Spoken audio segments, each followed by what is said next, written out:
welcome to the Mockingcast, the podcast of Mockingbird Ministries. I'm Sarah Condon, your host. In just a few moments, I'll be joined by my co-host, RJ Heyman and David Zoll. We come to you every other Friday to explore a few of the places where we currently see grace playing out in unexpected and compelling ways. Glad to have you with us. Praise the Lord. Praise the Lord. Hello, you two. We are here today to record the Mockingcast. This is probably our last full-length episode before we take a little break for July, though I know we've got plans to do some shorter episodes, but I think we've got a lot to discuss, and let's begin by just hearing how you're doing. I mean, I'm amazing. What time is it? It's 1:35 in the afternoon. I'm still in my pajamas, so I'm killing it. You know what I mean? Just killing it. It's my day off, so living the dream, crushing it. Yeah, spent like 2 hours on Ancestry.com. I mean, I'm just having the summer of my life. So. And your daughter is finally swimming, from what I can tell. Oh my God! Praise yes, God. on Facebook. Praise God. That's she awesome. didn't even have to go to Uncle RJ's swim camp. You know what I mean? Like she. Where we throw her in the deep end and see if she survives. Which would have been free. Yeah, exactly. we had to pay a lot of money, actually. Yes, she is swimming, which does feel like it is. I mean, it is a miracle. Watching your kid learn how to swim, the first time they read, like when they tie their shoes, like it's those moments you're just like, oh, like this is amazing. Like, but you've also written sort of extensively about the frustration, or at least the drawn out process, shall we say, of her psychology around swimming has not been. Well, look, we can cut this, and they're not a sponsor, so I feel like I can speak freely. But these swim schools, you guys. Have you sent your kids to a swim school? It is such a racket. They stretch it out. They teach your kids to swim, and it takes 26 years. Like, you go in, and every time they're like for a year, every time I take Annie, and they're like, she's getting used to the water. And I'm like, she's been having baths since she was 3 days old. Why are we explaining to her made what of water is? She's 90% water. Oh my God. I was like, it was like the Helen Keller like movie thing where she puts her hand under the like only every swim lesson. Anyway, so. Yeah, Jamie took our oldest son to one swim lesson and never went back. That was it. She was like, this is a waste of time. Yeah, and money. Well, speaking as someone who taught swim lessons for a couple of summers, I will say that part of it is what you're doing is babysitting, and especially if the parent is anywhere in sight, you just like there's no freedom to do anything. Right. So it's But RJ, what's Dave? No mercy for swim class instructors. That's not what this podcast is about. Okay, they deserve our compassion, our understanding. They certainly don't deserve your criticism, Rutger. But how are you doing, buddy? What's life in the Heyman Great. household? I had a Whopper with cheese for lunch, so I'm going to fall asleep halfway through this podcast. But it was Awesome, well RJ. worth it. Ooh, so good. The $5 like value size deal. Oh man, every Freedom. so often I got to love myself. Get me a Whopper and cheese. Freedom. But I need to be careful not to be around a staircase in Sarah Condon when I have my Whopper because she's inclined to just push me down. That's my theory. I've said that before with really elderly people that all their family's worried about how to keep them safe. I'm like, give them a cheeseburger and a long flight of stairs. It's terrible. That's pastoral Stop care trying from to keep Sarah Condon. 95-year-old women safe. Yeah, exactly. Oh my gosh. Dave, how are you? Yeah, how are you, Dave? Thank you. World traveler, jet setter, all these famous celebrity. people you're interacting with. Like, tell us, Dave. Like, what do they eat? I was just out doing the last bunch of dates for the tour around Saculosity. It was super fun. Got to be in Florida and met a ton of people, especially a lot of podcast listeners in Jacksonville and in Orlando. And it's just so encouraging to actually, I feel this less and less, but for a long time when you record podcasts, it feels like you're just putting something out into the ether and maybe someone's listening and you see these numbers, Shouting but you into the never have void. any. Yeah. And so you run into people and they say, oh my goodness, this is sort of our tether to, our faith and to humor and reality. And then I got to go to California and I hung out with my wonderful friends at this Cross of Christ Church in Costa Mesa. And then I got to hang out with Tony Hale, the incredible actor who is, he's not only voicing Forky in the new Toy Story, but he's won a bunch of Emmys for his work in Veep, which is just finished, and he was Buster Bluth on Arrested Development. I'm going to Army, mother. He's an all-around fantastic individual, and I'm part of the Tony Hale fan club. But also, Yes. it's the He's longest time amazing. I got to spend with Amazing. him, and it's just really special. So, yeah, really grateful for all the people that sort of welcomed me out there, and I mean, you also had an interview go up with Maria Shriver. You had an interview with Maria Shriver? Yes. that. Yes. Well, no, it was with her. She's got something called the Sunday Paper, which It's is on one of her website. It's like a deal. That's crazy. Yeah. Yes, it's a deal. I mean, I don't know. I think we have a publicist that's doing their job, and Maria Shriver is. It was funny. She sent out this long email, and it's like something about Jennifer Garner and her work sort of at the border, and then it's Simon Sinek, who's this great guru, and then it's David Zoll talking about sort of secular and how to One of regain your these sense of things is faith. not like the other. I know. It's just, I'm a fraud. Imposter syndrome. Well, see, but Sarah, in the last year, Sarah's gotten a selfie with Arnold. It's all I could You think got, of when you got Dave a selfie said with Arnold, that he was going to and communicate Dave with. has got an interview with Maria Shriver. So we have the Kennedy Schwarzenegger Shrivers covered. Done. Well, not quite, because the thing that I was most excited about when I realized what was going on was I was like, well, didn't Chris Pratt just marry her daughter? And wouldn't that be cool if Andy Dwyer reads, Star-Lord reads this book? That would be... Especially after his MTV little speech about Hashtag being arrival. loved by God, which was unreal. Dave, why don't we talk about our first piece? Let's talk about our first piece. Thanks for talking about me.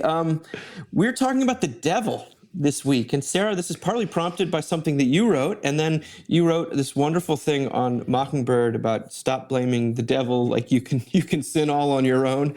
And really, I mean, it got a lot of sort of discussion going. And I know it's something that over the years it's tough in our context to talk about the demonic and the devil and the satanic. But here we have Jessica Houghton Wilson in Christianity Today wrote an article called "The Devil Lives in the Mirror." And this is what she said. She said, "The demonic has been a literary trope for centuries. So when I began writing a book about Dostoevsky and Flannery O'Connor, I was not discovering something new by pointing to the devils in their work. No one who reads their stories will miss the demonic overlays. Rather, I began learning the identity or whereabouts of the demonic. Unlike Frank Peretti, whose demons lurk in shadows and wage war from the outside of us, Dostoevsky and O'Connor depict the devil within us. O'Connor defines the novelist's job as reflecting, quote, our broken condition and through it the face of the devil we are possessed by, end of quote. If you read her stories, you will be shown a mirror that reflects a scandalous image, yourself as possessed. I found similar truths while reading the brothers Karamazov. The characters who succumbed to pride, and thus to the influence of the demonic, lived according to false narratives about their identity. One calls himself a buffoon. Another poses as an intellectual. Yet another is torn between being a romantic hero or a sensualist. The holy figure in the novel, Father Zosima, cautions these characters, saying, above all, do not lie to yourself. A man who lies to himself and listens to his own lie comes to a point where he does not discern any truth. Now as ever, Jessica Houghton Wilson writes, the devil's lies hide as truth in common mottos that sound appealing, inspiring, and desirable. We want to be in charge of ourselves, in control of our future, and able to make ourselves better. That sounds nice and good, but when you do you, as the saying goes, you become the supreme self. And if pushed too far, writes Ross Douthat in Bad Religion, the quest for supreme self can blur into the most ancient human temptation, the whisper in Eden that ye shall be as gods. So the reason I was like, we'll get there is because one of my other favorite Chris Pratt, right? Yes. Moments is when the cast of Parks and Rec is accepting, I guess it's a, what on television you get, what award? Emmy. They're accepting an Emmy. I think that's what it is. And so the whole cast is up there, and he's a very faithful, fervent Christian, which is like amazing. But there's this moment where Aubrey Plaza, who is the woman who plays his wife, April, is also on stage, and she is not. And she takes the award and comes to the microphone, and he knows what she's about to do. You can hear in the background be like, no, don't do it, Aubrey, don't do it. And he's like trying to pull her away from the microphone, and she holds up the award. She's like, I'd just like to thank the devil He's like freaking out behind her. So like, I did think of that a little bit. Depending on what day I'm having, I find that varying degrees of funny. But it's they have such chemistry on that show too. They do, but I mean, there's obvious like oppositional stuff happening, which is really interesting. I loved what you just read, Dave.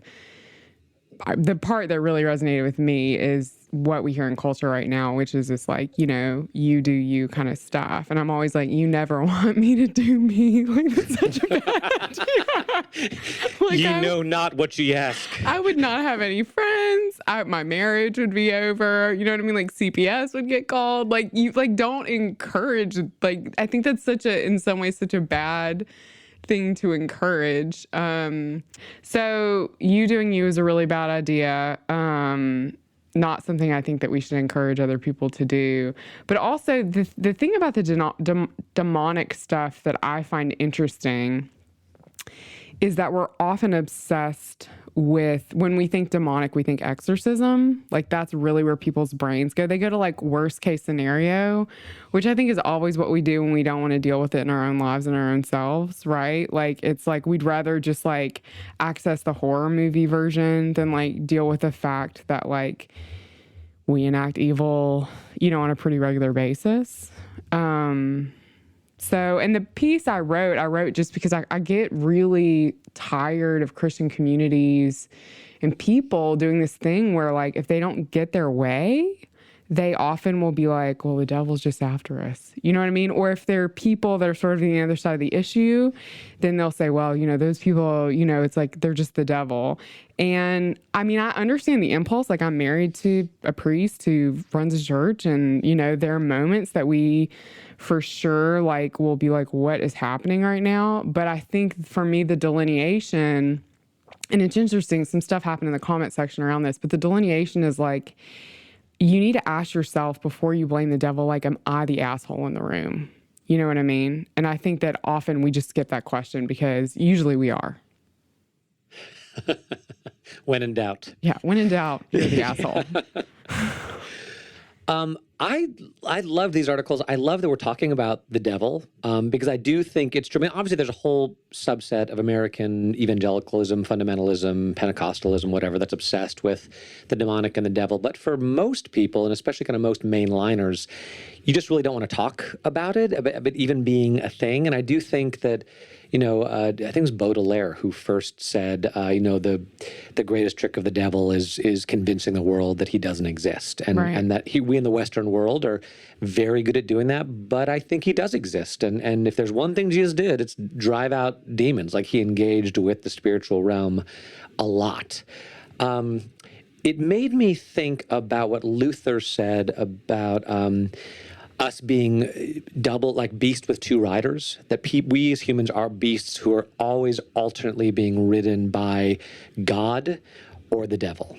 And the reason I like that is because it reminds us that we are not the subjects in the story. We are the object. We are not the strong man, as Jesus talks about. We are subject to the strong man. And the whole temptation of the devil is that you are the subject in the story. You are the arbiter of your own reality. You can be like God. You are in charge. And it's like, no. You are the you're not the actor, you're the acted upon. You are not the subject, you are the object. And your only hope is that the Holy Spirit will come in and break the bonds of the strong man that is enslaving you and set you free. You know, that is our only hope. And so I love that. It's also occurred to me in the past as I've thought about the devil and we always tie up the devil with immorality.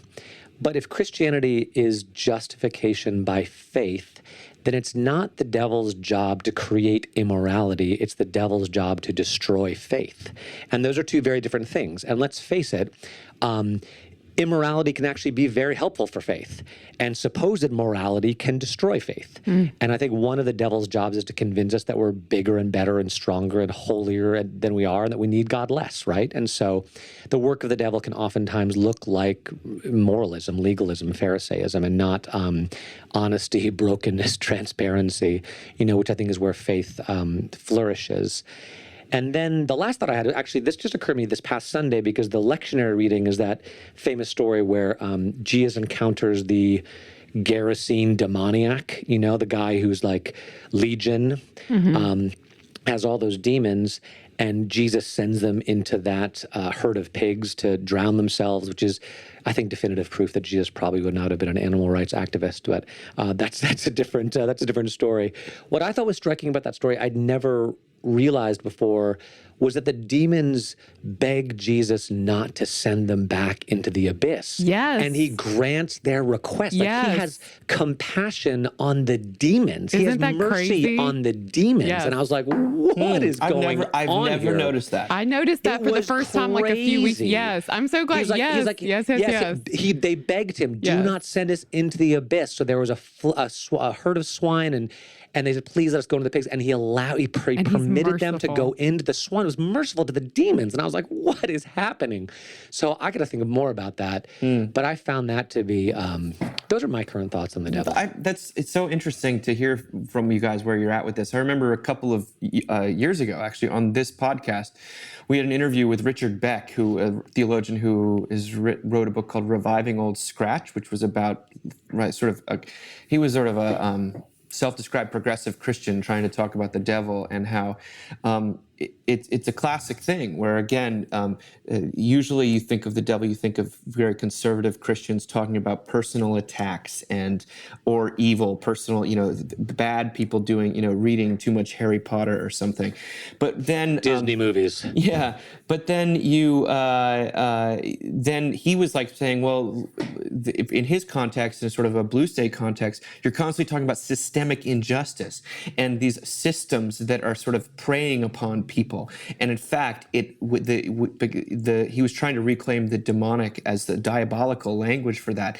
And it's yet another example where sort of liberals will talk collectivism and conservatives will talk individualism. And I would say the Christian can just say that both is probably true, because collectives are made up of individuals. And I think when I was younger, I would get really embarrassed about any of the demon talk, or when we'd have Bible study, I'd sort of choose passages that didn't involve demons, so I wouldn't have to field that one because it seemed so implausible. But as you get older and you deal with people who are so possessed by so many things that do not have their best interests at heart, call it mental illness, call it addiction, call it just regular conflictedness.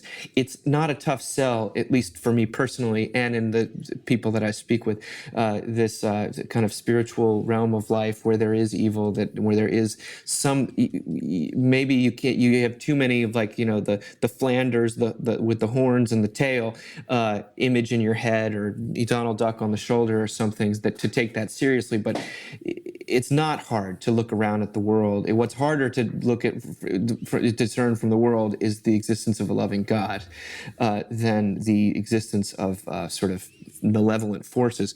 But I was also struck by, we've now talked about it a few times, but Chris Arnade's book, Dignity.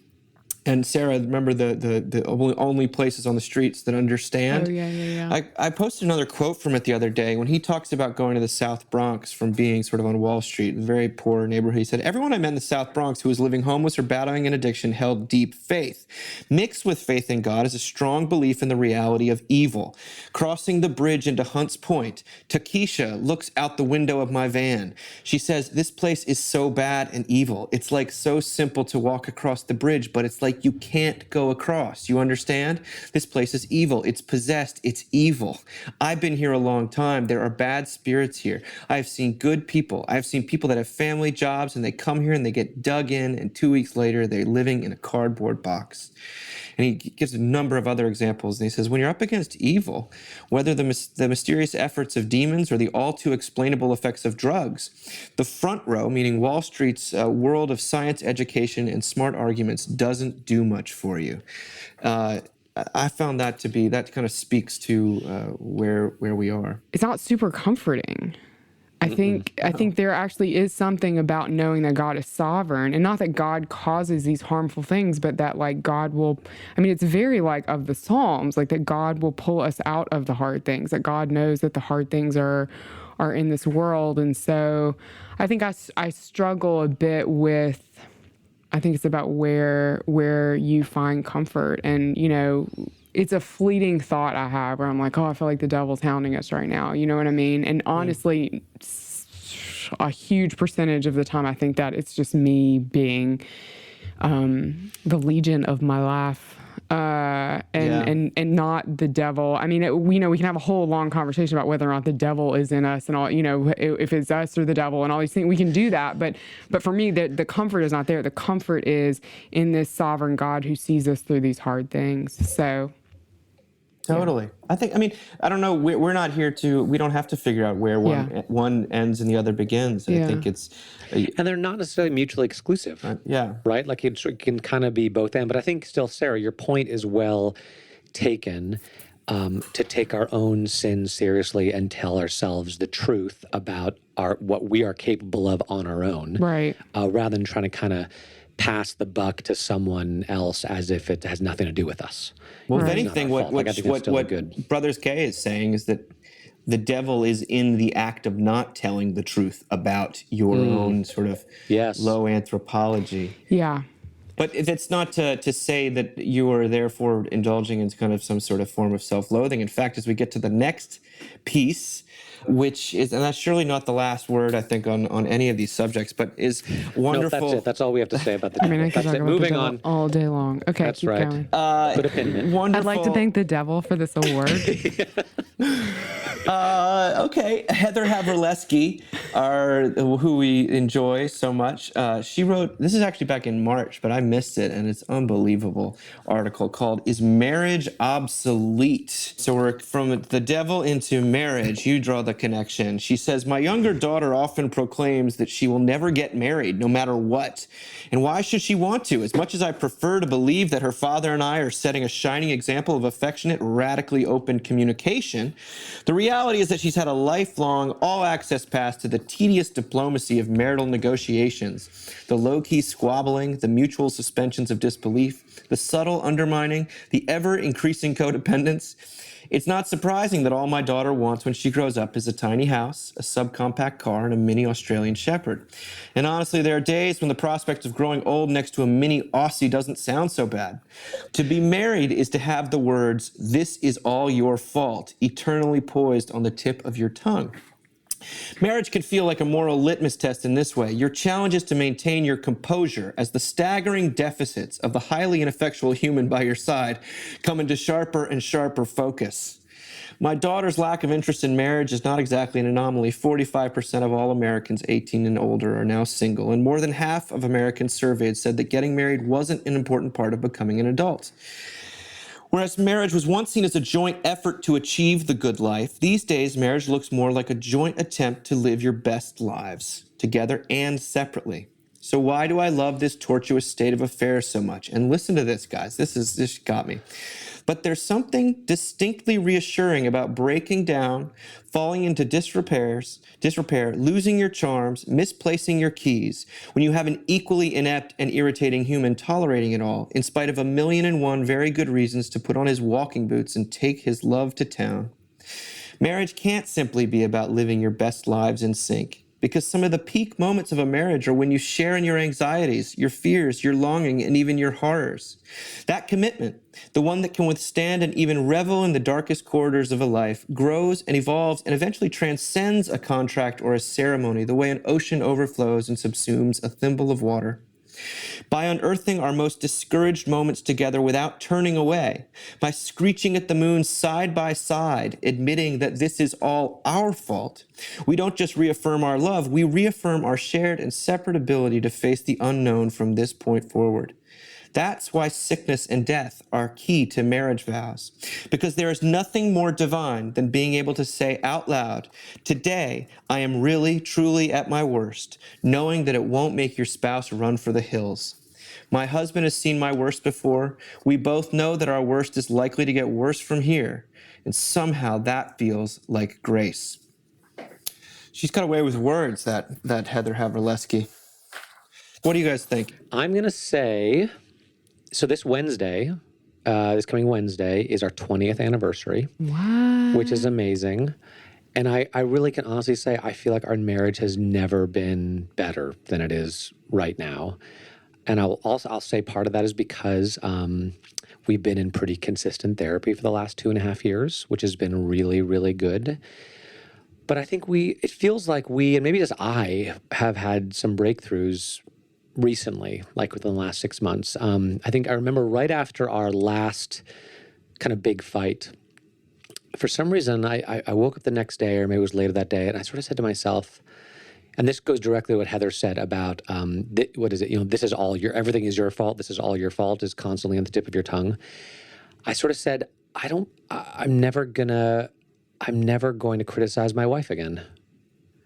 And I'm probably not going to keep that promise, but I kind of, for whatever reason, by the grace of God, the Holy Spirit, I kind of have for the last 6 months. And, I think that's been helpful, when it's probably helpful for her to feel like I'm not attacking her, and I'm not constantly accusing her of being at fault for everything. And then I was doing a little vow renewal service, and I was thinking about the passages in the Bible that talk to marriage, and I was feeling a little bit dangerous. So I, went and thought about Ephesians 5 again, and all Paul has to say about submission.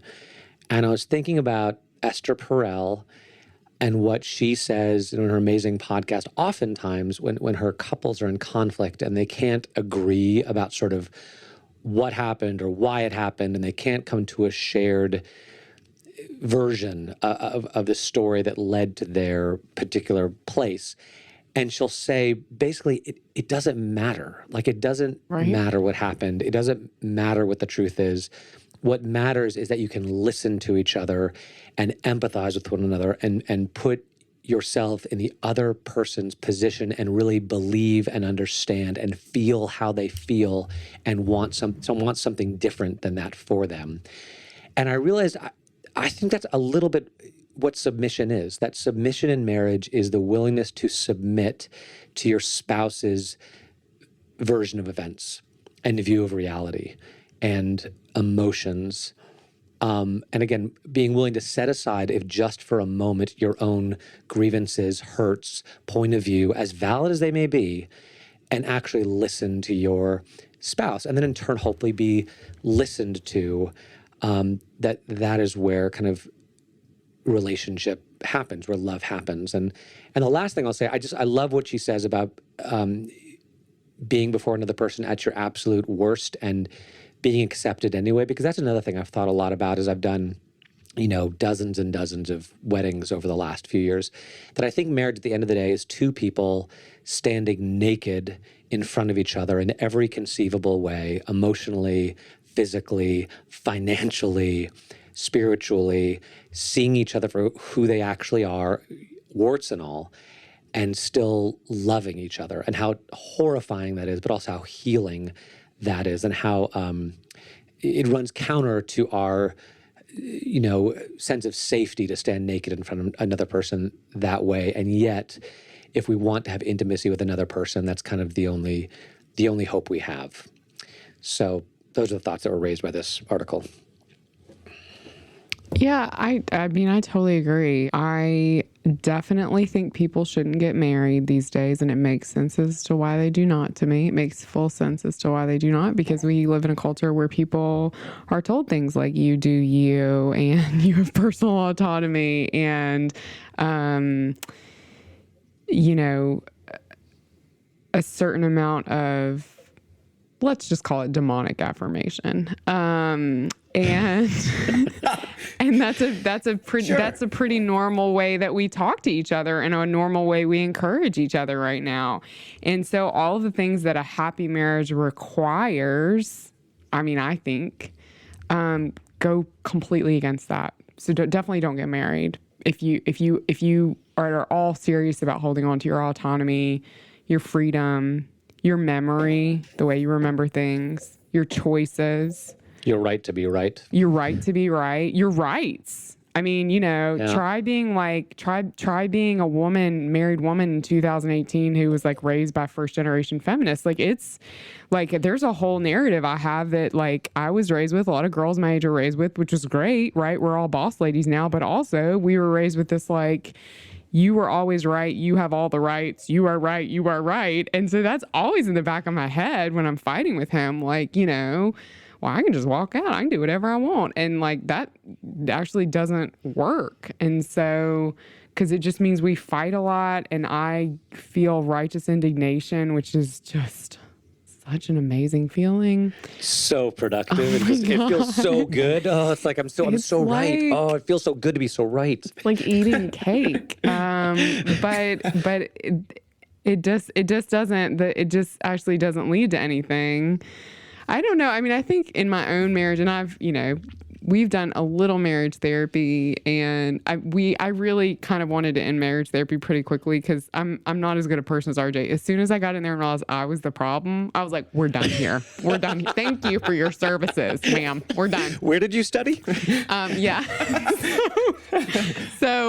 But I've been in therapy for like 20 years on my own.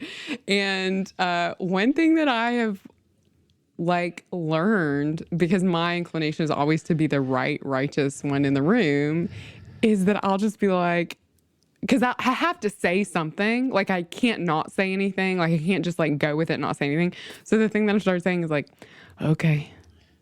And I just I'm like, that's the thing, and so instead of arguing or staking my claim, it's like, I'm just like, okay, and then just try to move on from there. What's crazy is all the things that I thought would be true about that moment, that I would hold on to resentment, and that I would be like a boiling cauldron of anger, and, eventually I would explode, are actually not true, because the moment that I'm like, oh, okay, I generally forget about whatever it was that was life imperative 45 seconds before. So, it's, I think the whole thing about, I liked her piece, but I think the idea of Christian submission in marriage, and I say this as a woman, is, I know, a very dangerous topic for a lot of Christian marriages and women, but from my perspective is, it's a constant submission to one another. That's marriage. RJ, you're the one who once said it was 100, not 50-50. And that's right. I think that, I know other people have said that before too. And you're right. It's anytime you use the S word, it's been so used and abused and bludgeoned, especially against women, I think. But I do find that there's, if it becomes this, I think we told the story on the New York Times about this couple that they decided to have a kid, and the man wanted to have the child more than the woman, so they agreed up front that he would be responsible for 85% of the child related stuff, and she would be responsible for 15, or some very funny, almost funny, frankly, reading it and having kids amount percentage wise, and you're like, wow, that is a bold thing to do, to think of you're going to be able to not only define the percentages, but in that stark of a way. And I know that marriage really involves giving up on a lot of that stuff, and I'm so tempted to feel like I'm doing everything, I'm doing more. The truth is, they come to this gracious moment where the accounting and the scorekeeping fails, and of course the love that she's able to see that her husband, though he hasn't kept up his side of the bargain, is keeping it up in ways that maybe she's not aware of. And a lot of times when you have this sort of breakdown of domestic stuff, there are both sides is using a slightly different type of score sheet, I think. Yes. But shall we say, I thought, when Heather writes about it, people would say, well, that sounds like such a negative and non-romantic view of marriage. And I don't think actually, I read it and I was like, I actually really like my wife too. She's funny to me, and we have a fun together. Humor is so important. And and they say that humor, she cites some research in there about humor being one of the most important elements. And but it definitely is. The good parts are almost not even worth talking about, because that's so different according to each couple, but where people get stuck is so common and so similar, and so much of it has to do with this, because I'm at the stage of life like you guys are, where I'm seeing a lot of marriages fall apart, and a lot of people who really wanted to keep their marriage together, or people who just can't seem to make it work, and not necessarily people where there's been some huge betrayal, but just people that wake up and I don't like you. It's easy to judge why relationships fall apart. I'm just saying I'm seeing a lot of it, and I know there's no one size fits all. Hey, just be totally vulnerable with each other. It's a lot easier said than done. But when it comes to sort of descriptions of the beauty of grace in a marriage, I thought her closing one that is very close to the Walker Percy. You know, we love those who see the worst of us and don't turn their face away. And so there's a low anthropology in the midst of all the beauty of that another person brings to the table. I like what she said, how she's like, my husband has a perfect golf swing. He also wears golf shirts, which are empirically the least attractive article of clothing in human history. Yeah. You know? Yeah, it was a really beautiful, a lot of humor, a lot of honesty. You could tell she loves her husband. She wasn't putting that on. And that's kind of nice to hear, because sometimes it feels like men are I don't know how women love men. I never get it. I don't, not being. It's a weird thing. I'm like, hey, what is it why do women actually. Evidence for the existence of God. I mean, I do think David, what you said, we've talked this a lot, but like that there are all these things that people do that we like in marriage relationships that you do that the other person doesn't see. And so when the accounting comes in, and I think in some ways, you know, our household is not from any intent that we brought into it, but just because of the way that children have been, tends to be more traditional in terms of duties. It just has been. And what's always funny to me is like how all the things that Josh does are like hidden. You know what I mean? I'll be like, you haven't done anything this week. He's like, both cars are cleaned out. I took out the recycling. Yeah. I made sure the grass was, I'm just like, and I'm sitting there like, oh, I guess you did all. Yes. You know, it's just funny. It's like, there was a couple of years ago, there was this spate of articles about emotional work and that I do all the worrying and you don't do all the, it was mainly women saying that men don't worry as much. And what it boiled down to me was like, well, you need to be more like me, and we both need to be freaked out about the same things. When in fact, in my relationship, I am very worried, but about very different things. I remember reading that and being like, you haven't met the men I know. Like, I'm just worried about a different Mockingbird. stuff. We're full of men that worry. Come on over here. We're anxious. We're afraid. We're hanging on to our faith by a thread. So the other thing is when you start doing accounting work, there's no time for anything else. You know what I mean? I thought about that 85-15%. It's like no. It was like actually 30-20, but 50% of the time was just writing, like keeping score. But you know like the really clear statistic you get from that though, RJ. Yeah. 0% sex. Yeah, that's totally true. 0%. Yeah, you know yes, it's totally true. It's totally true. Sarah continues your crusade to bring back sex to the American couple. Make sex great again. Stop talking about the dishwasher. We're gonna close with an article from Vice, of all places, written by Shayla Love. Unbelievable article here. That felt like mocking bait is what people say when they send us stuff that they know we'll write about or talk about, called "The Pursuit of High Self-Esteem is Making Us Miserable." This is on Vice. They begin by talking about a young woman whose worth and abilities she talks about as especially vulnerable to outside forces, not just of other people's opinions and thoughts of her, but what she imagines other people might be thinking. Her self-esteem is hung up on that. Go figure. Psychologists have a name for this feeling. It's called contingent self-esteem. If I'm only worthwhile if my boss, my friends, my partner, my teacher thinks highly of me. And they basically go through all the ways in which contingent self-esteem can backfire. She writes, for decades, psychologists considered high self-esteem instrumental to a successful and positive life, but more recent research has found it's not all it's cracked up to be, especially when it comes from what others think about you. Having someone else perceive you as hardworking or smart doesn't necessarily contribute to a long-term sense of worth, nor does it help people be independent or have meaningful relationships. Social psychologist Jennifer Crocker, who's been researching self-esteem for 40 years, writes, we think of boosts to self-esteem as analogous to sugar. They're tasty but not nutritious. A fixation on getting those brief hits of pleasure, especially if they're contingent on other people saying nice things about you, could instead make us miserable, adding to anxiety and depression. She says it's like a bottomless pit because there's always another person who could be judging you, and they could have a higher standard or a different standard. Contingent self-esteem creates a yo-yoing sense of happiness and self-worth. And then they talk to Gunnar, a 24-year-old accountant who doesn't always have enough to do to fill the whole day. So he spends the hours with meaningless tasks to try and seem busy for fear that others will judge him if they know he's not busy. This kid sounds like Martin Luther. He says, "This takes a serious toll on my mental health. I find myself looking over my shoulder to see if the judging eyes are on me, questioning my every move." Keeping up with contingent self-esteem, Shayla writes, requires constant impression management.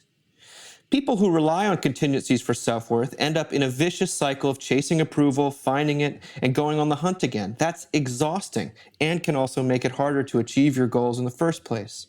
One expert out of UNC says, "I was a worthy and valuable person yesterday because I was able to do good work, but what about today? Can I make it happen again?" That's part of the anxiety. If you've been successful, there's pressure to keep that success up.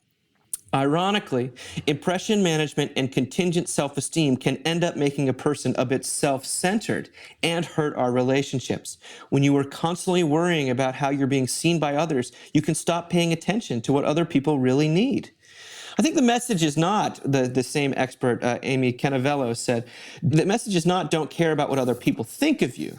Crocker suggests instead asking yourself something like, what is the contribution I'm trying to make in this situation? And then they talk to Maria Mora, a 29-year-old copywriter in New York City. She's attempting to do this in her life, measuring her worth by how she treats others. Being kind to people, being empathetic, understanding, a good listener, and being present. I want to base my self-worth on those qualities. Whoa. That's a long list. She will get no work done I'm whatsoever. like, pick one, girl. That's a lot. Seriously. Damn. What all these strategies get at is that asking yourself, am I a worthwhile human being, isn't very useful. Worth is subjective, and demanding such an existential question on ourselves all the time comes with great risk. Now, is that a sort of a lob over the plate or what? I mean, the contingent self-esteem is what, I'm just saying, that is what we mean by saying you are justified according to works of the law. If I can be enough, if I can get this person to think I'm enough, if I can, please enough people, then my whole self-worth, my identity will be based on my ability to do X, Y, or Z. Non-contingent self-esteem, which is really what we're talking about when we talk about justification by faith. As Dorothy Martin once put it, she said that grace is a non-contingent, compassionate alliance with the other. That is what grace actually means. And I thought to myself, isn't that a beautiful example of what it means to have a God who has definitively said in the cross, in his son, I love you, and this is how much. Anyway, contingent self-esteem, understanding it, writing about it for, at least for me, 12 years at this point, still hasn't, chased the demon away, as it were. What about you guys?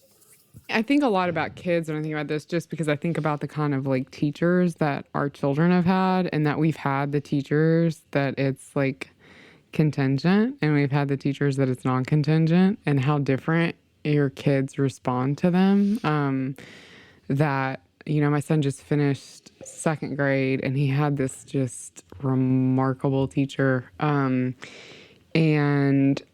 she had a blended classroom. She's the kids with an IEP, which is like sort of new language for special education stuff, and then kids without. And the way that those kids felt valued and like loved, and it had nothing to do with really what they brought to the table. It was just like from the outset they were valued and loved, was incredible. I mean, when I watch him interact with her, it's like a little flower, like seeing sunshine, and so different from other teachers we've had that it just hasn't, it's always, it's been contingent. He's gotten, there's been principal's office visits and things that are just like, it just, which, is in this modern age of parenting, there's a really easy way sometimes for us to do this thing where we're like, well, it's the teacher's fault. And I don't want to do that necessarily, but it is interesting the way that children are willing to respond to like non-contingent love. I mean, it's just completely different. So that comes to mind. Also, I'm just, someone who's like launching a new ministry and thinking a lot about whether or not college kids who like I'm definitely not cool enough to hang out with what they're going to think of It's me. true. I'm not. I'm like, hi. Not true at all. Hi, I'm a It's so not 36-year-old true. mother of 2. Would you like to come to my ministry? I think you're cool. How's Gonna that be for some so non-contingent? fun. I'm going to tell a lot of mom jokes. Yeah. So there is this real impulse right now because the students won't be back until this fall, and so sort of getting ready for them and like website, social media, all this stuff. And the whole time, there's part of my brain that's like, are they gonna like this? Are they gonna like me? Right? And that's actually not the point. The point is like, how do I tell them that God loves them? Like that's the point. And so it's very easy to go down that first path. And the wonderful thing is, like, as soon as, like, usually my husband points out that that's the path I'm on, then I'm like, oh, like he this week we were talking about this ministry, and I was like, I've just figure out this, figure out that, figure out this, and he was like, you just need to write down like the 3 things that you care about, like that you're hoping this ministry does, like for these kids, like that's the thing, and so. And you it sounds like you don't want it to be a place of contingency. Right. Everything else is a place of contingency. Yes. I mean, basic contingency, conditionality, there's like a very close relationship between these two things. But I think contingent almost works better because conditionality has been so overdone. Right. But we'll see, you guys. But I definitely, like, as I was reading this, that was like the hard thing when you read some of these things. You're like, ooh, you know what I mean? Like, I'm hustling for my worth when I should just be like, getting ready to tell people how much God loves them and be a place of rest on that campus. When I read this article, and I've thought this for a while, how I know what people are trying to get at when they talk about self-esteem, and I feel like they're trying to get at a good thing, but they're going about it the wrong way. And I'm not even sure that self-esteem is like a Christian term. Right. I mean, I think what studies have shown is like the people in our society who have the highest self-esteem, you know what we call those people? Sociopaths. yeah, sociopaths. Yes, sociopaths. Yeah. That's what literally. The people with the highest self-esteem are all Are on sociopaths. death row. And that, what'd you say? What? No, it's death true. row. The people with the highest, Yeah, like that's what seriously. I think Fitzsimmons Allison once said that. The people with the highest self-esteem he ever met were all people he visited in prison. That's amazing. But Jesus is not about self-esteem at all. Yeah. Like I love, to me, the classic example is the woman who comes to him and he calls her a dog.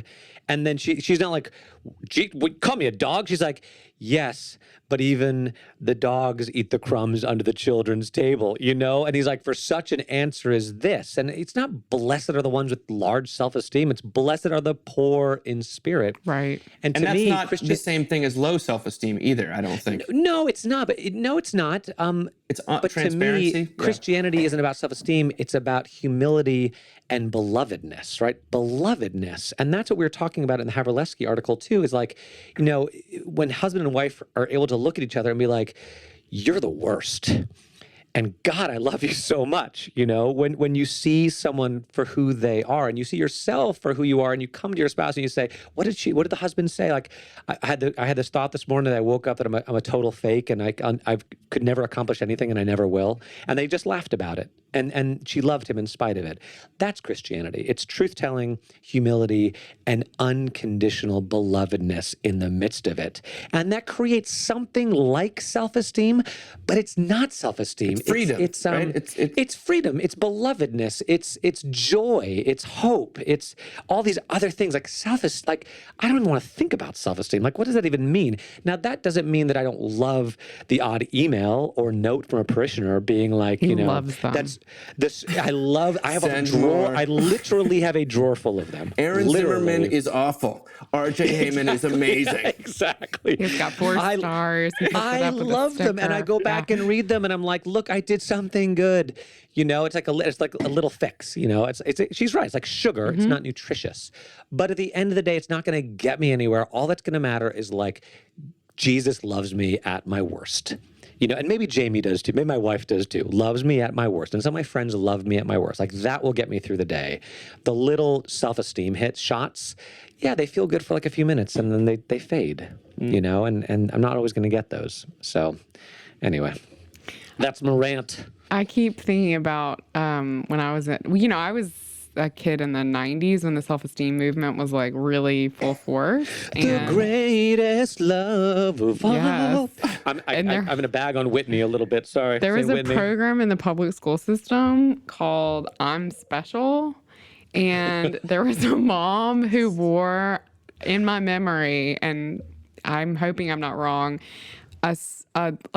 she was in a leotard and black tights and then wore like a physical sunshine. Like, so she almost looked like the Jimmy Dean guy, but like she was a cute young mom. And she would come into the classrooms and lecture us about how special we were. And it was all an initiative to raise self-esteem. And even as like a 9-year-old, I remember being like, this is bullshit. Like, I just remember even as a 9-year-old, I was like, I mean, I know I'm special. Like, you know, it's that thing like when you go into a room and you ask the kids, like, who's the best dancer in the room? Like, they all raise their hands. And I mean, I don't want to downplay. It's interesting, this idea of self-esteem. I don't want to downplay low self-esteem, but I do wonder, I mean, I'm kind of with you, RJ. I'm like, what even is it, right? Like, it's a thing that was very popular to talk about for a long time. We were all worried about children's self-esteem. There's tons of books about it. And it's like, on some level, like, isn't it just a need to be like loved without contingency? I mean, isn't that kind of all that is at its best? I don't know. The high self-esteem movement created a hamster wheel where you had to continue to get that sort of little hit almost. Yes. What all the social psychologists say is, or when you get out into the real world and you're not getting it, then people all fall apart, and that's the fragility. Yes. At least, and not even of the millennials. It's almost like the pre-millennial generation, whatever. When you that find was. out you're actually not special. Well, and then there's Like, there's like such a thing. I mean, I'm not going to hate on Instagram every week, but there is such a thing where it's like women reclaim their self-esteem. They're like, I'm going to have high self-esteem now. You know what I mean? And then you like put up all these quotes and like, here you are in a flashy dress or whatever. And then it's like, that doesn't work. You know what I mean? Like, you no can't one believes talk it. yourself- You're like, you're And trying to also- convince yourself of something. Also, like, maybe. In fact, you see that you're like, what's going on with her? Something's going on with Well, that I'm just person. like, maybe Things must be she's- ugly behind the like, scenes. maybe she's depressed. You know what I mean? Yeah, like, exactly. I see that. Seems I'm like like, she's is she not depressed. dealing with her depression well? Like, this is not a way to, like, you can't essential oil your way out of this situation. You know what I mean? So, like, I don't know. And when it gets to the gospel, I mean, I wonder if, because we say we've moved beyond self-esteem, now we talk about self-image or just sort of Self-regard. and I think they're pretty much all synonymous. But I do think when it comes to the gospel, I don't think God is really that. It's so tertiary. It seems like God is more interested in like saving souls. I mean, it's like we've run out of problems a little bit. Yeah, You know what I mean? and raising the dead rather than like making people feel a little bit better about their Well, contingencies. it's Tolstoy from 2 weeks ago, right? That like he had a lot of self-esteem Yeah. because everything was great, Yeah. and then suddenly it wasn't. But guess how he recaptured Right. his sense of like meaning was Right. to lose his self-esteem. Right. He To be went like, out, he bought a Jimmy Dean sunshine outfit. And he started reading some Dostoevsky. Well, guys, I think we've probably traveled as long as we can covered it on all. this road. But Yes, marriage, Satan, and self-esteem. Grateful Boom. to all of you. I invite people to all go check out Sarah's new website for the Episcopal Church at Rice. It's pretty cool. And We're gonna crash that server. We'll see you in a few weeks. There'll be we'll have a couple of like sort of mini episodes that go up, and then Ethan is preparing the family issue episode. The family issue, by the way, just went to the printers, and it looks so good. So make sure you're signed up for that as either a monthly giver or a sort of subscriber to the magazine, because this thing is just going to be. Sarah, you wrote something great in there. I'm in there. RJ, you spared everyone once again. RJ licked the You're welcome. covers. He licked all the covers. But yeah, I can't wait for people to read it. So yeah, happy summer, guys. We'll talk to you soon. See ya. Bye.